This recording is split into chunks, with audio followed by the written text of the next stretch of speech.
Next, Germany and Spain have issued arrest warrants for 7 suspected members of a pro-Russian hacking group accused of carrying out cyber attacks against critical infrastructure, arms makers, power companies and public authorities.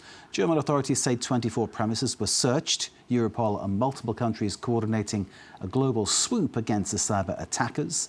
The no-name group used Telegram to recruit volunteers for cyber attacks. Germany and Europol confirming that detail. Let's bring in Nick Holdsworth.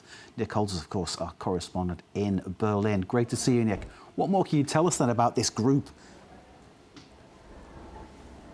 Well, apparently they'd recruited around 4,000 people, 4,000 hackers across Europe via Telegram channels, chat forums, gaming forums, that sort of thing. It's believed the hackers commanded from Russia. 6 of the 7 people that we know about are believed to be Russian, believed to be residing in Russia. 5 of them have been named. Their photographs have been distributed by Europol. There's still one sealed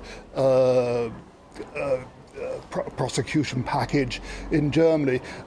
We know that they've caused a lot of trouble across Europe. There have been a series of so-called distributed denial of service attacks, malware, spyware has been distributed, attacks on banks, transport networks, that sort of thing across Europe. And also in Germany, attacks on the military infrastructure. There have been almost daily cyber attacks on the Bundeswehr and associated companies. Companies, for example, that supply software, communication software. In one case, a company which apparently had access to Germany's overall defence plan. Now, it's not known whether the cyber hackers were able to obtain information on those specifics, but it looks like the cyber attacks across Europe, and particularly here in Germany, have been ramped up, and the German federal police are saying that the main danger is that there's a lot of pro-Russian propaganda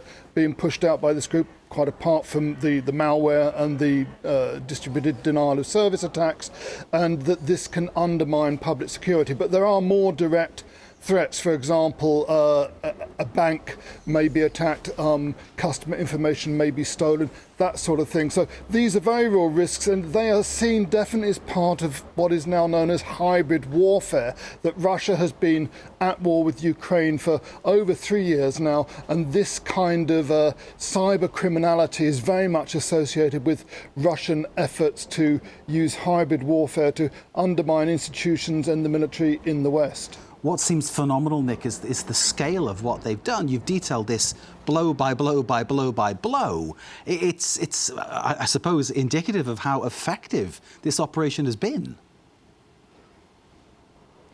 Yeah, I mean, 4,000 people recruited. There are a lot of young people, mostly young men, I understand, out there who spend a lot of time on their computers, who are very sophisticated at gaining access to other people's computers, or just part of a network, effectively human bots allowing their computers to be used as part of a network to fire these cyber attacks across the internet and into private networks, company networks, military networks, civil service networks, government networks, that sort of thing.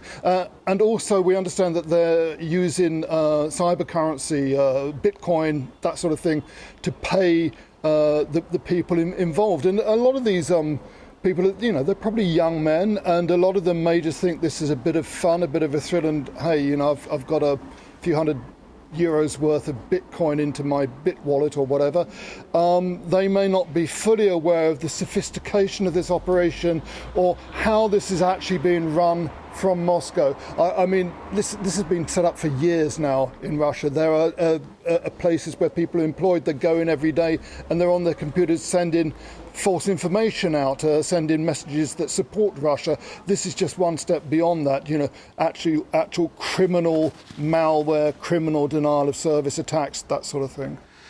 Nick Holdsworth in Berlin, thank you very much indeed for that briefing. It is a very scary picture you're painting there of what this has been able to do, but nonetheless dismantled by Europol and German authorities with arrest warrants out for some of the ringleaders. Nick Holdsworth our correspondent there in Berlin. Thank you once again.